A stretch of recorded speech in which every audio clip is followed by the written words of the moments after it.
بس مش تقفل شكله حلو. وده شكله وحش.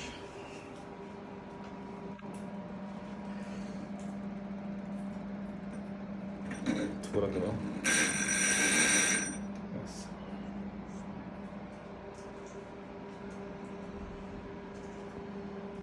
عملت الشوايه وعلامه اللمبه، يعني كده دلوقتي الشوايه بتلف اهيت، وهتلاقي دهيت هتلاقي بص بتطلع سخونيه دي، هتلاقي احمر دلوقتي النار.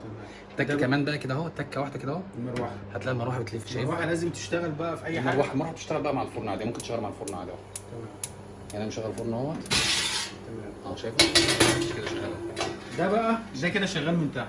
ده بقى تمام. لما اجي ده بقى من فوق كده شغال برضو من فوق صح؟ لا ما ينفعش يشتغلوا مع بعض. ما ينفعش.